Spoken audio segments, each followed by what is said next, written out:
ഇന്ന് ഞാൻ നിങ്ങൾക്ക് കാണിച്ചു തരാൻ പോകുന്നത് ചീര തണ്ടും ചീരയും മാങ്ങയും കൂടി ഇട്ടിട്ടുള്ള ഒരു പുളിയുള്ള ഒരു കറി. അത് ഭയങ്കര ഫേമസാണ് നമ്മളെ നാട്ടിലല്ല, ഇവിടെ ചെയ്യുമെന്ന് എനിക്കറിയില്ല. അതിന് വേണ്ട ഇൻഗ്രീഡിയൻസ് ആണ്. ഇതിന് വേണ്ടുന്ന നമ്മളെ ചീരേൻ്റെ കറിക്ക് വേണ്ടുന്ന സാധനങ്ങളായിട്ടല്ല.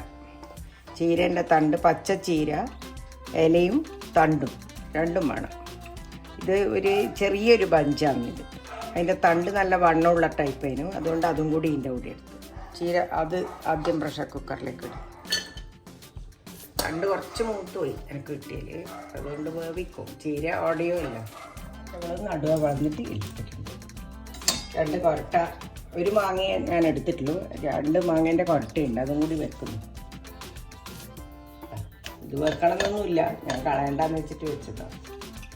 ഞാൻ ഈ മഞ്ഞൾ, ഉപ്പ്, 1 സ്പൂൺ കാശ്മീരി ചില്ലി പൗഡർ,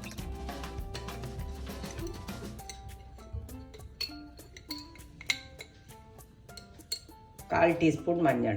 ഇനി അരക്കാനും വേണം ഇത് രണ്ടും. ഉപ്പ് ഇപ്പോൾ 1 ടീസ്പൂൺ ഇട്ടിട്ടുണ്ട്. ബാക്കി ചീരയല്ലേ, വേവും പടയും കടിഞ്ഞു പോയി, അപ്പം കുറവായിപ്പോയി. ചീര വെന്ത് കഴിയുമ്പോൾ കുറച്ചേ ഉണ്ടാവും. അപ്പോൾ ഉപ്പ് അതിനനുസരിച്ചിട്ട് തേങ്ങ എല്ലാം അരപ്പിച്ച് ചേർക്കുമ്പോൾ ഇത് പോരെങ്കിൽ നമ്മൾ ചേർക്കും. ഇതിന് മിക്സ് ചെയ്തിട്ട്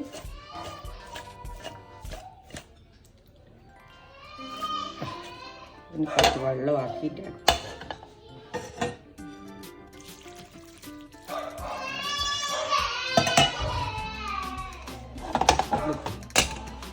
വേഗമാവും. ചീര ആയതുകൊണ്ട് ഇതിന് 2 വിസിലായാലേ ഓഫാക്കാൻ പറ്റുള്ളൂ. ആയിട്ടില്ല, 1 വിസിൽ പോലും വന്നിട്ടില്ല.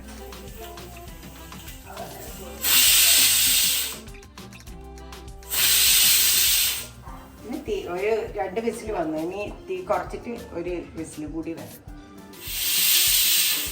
ഓഫാക്കുന്നേ.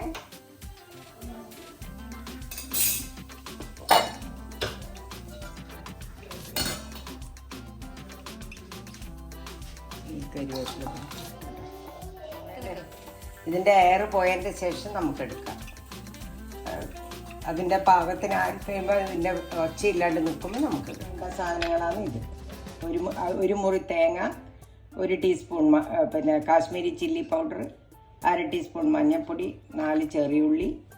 പിന്നെ ഇത് കറി ആയി കഴിഞ്ഞിട്ട് വറവിടാനുള്ളത് കടുക് 1 ടീസ്പൂൺ, ഉലുവ 1/2 ടീസ്പൂൺ, 2 മുളക്, കറിവേപ്പില, വെളിച്ചെണ്ണ.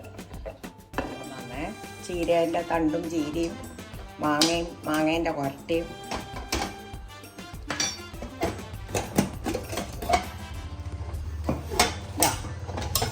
ഇപ്പം എന്തപ്പം കണ്ട നിറച്ചും ഉണ്ടായതല്ലേ, എല്ലാം ഉടഞ്ഞു. മാങ്ങ, ചീര, ചീരേൻ്റെ തണ്ട് എല്ലാം അതിലുടഞ്ഞിട്ടുണ്ട്. ഇനി നമുക്ക് അരപ്പിടാം. അരക്കട്ടെ. ചെറിയ ഉള്ളി, തേങ്ങ, മഞ്ഞൾപ്പൊടി, മുളക് പൊടി കാശ്മീരി ചില്ലിയാണ് ഞാനെടുത്ത്. 1/2 മുറി തേങ്ങയാണ് ഇത്.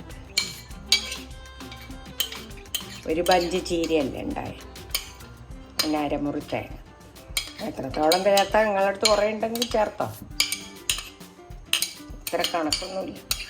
ഗ്രേവിക്ക് 1/2 ഗ്ലാസ് വെള്ളം ഒഴിച്ചിട്ടുണ്ട്, മതിയാവും. ബാക്കി ചീരയിലുണ്ടല്ലോ. നിങ്ങൾ കുറേ ഉണ്ടെങ്കിൽ 1 ഗ്ലാസ് ഒഴിച്ചോ, കുറേ ഇടുന്നുണ്ടല്ലോ. നിങ്ങളെ ഗ്രേവിക്ക് അനുസരിച്ചിട്ട് ഒഴിച്ചോ.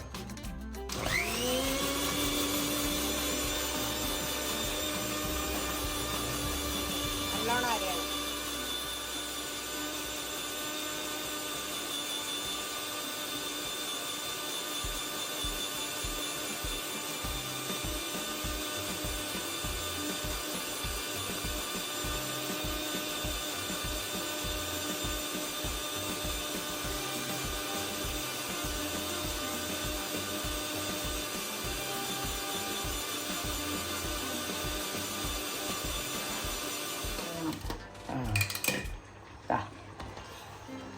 തിളച്ചുകൊണ്ടിരിക്കുന്നതിലേക്ക് നമ്മൾ തേങ്ങ അരപ്പ് കണ്ടില്ലേ, ഇതാ ഇതുപോലെ ആവണം. കുറച്ചും കൂടി വെള്ളമാവാം. മിക്സി കഴിയ വെള്ളം കൂടി ഒഴിക്കാം.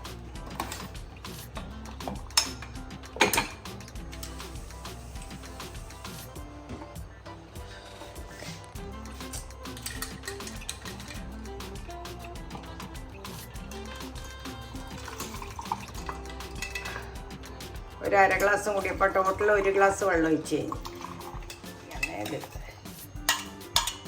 എലിശ്ശേരി പോലെയല്ല,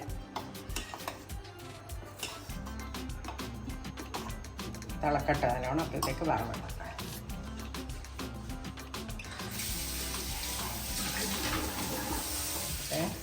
വേണമെങ്കിൽ ഇപ്പം ഇടണേ.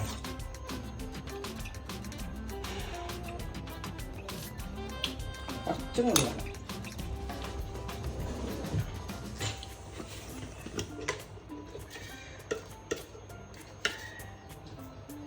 സ്പൂണ് ഇട്ടിട്ടുണ്ട്.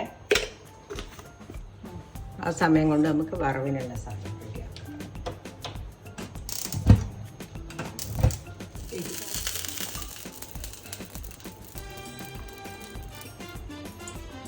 ഒരു ടേബിൾ സ്പൂൺ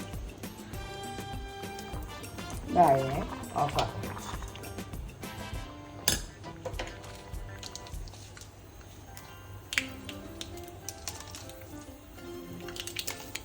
കരിവേപ്പിലിടുമ്പോൾ ഭയങ്കര ഒച്ച വരിക, കഴിക്കുന്ന പോലെ ഉണ്ടാവും.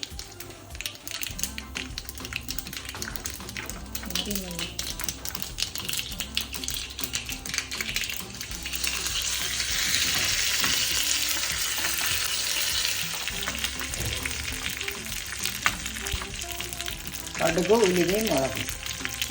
പുളിയുള്ള കറിക്കെല്ലാം ഉലുവ ആണ്. പുളിയില്ലാത്ത കറിക്ക് കടുക്, ഉള്ളി, കടുക്, തേങ്ങ ഇതെല്ലാം പുളിയില്ലാത്ത.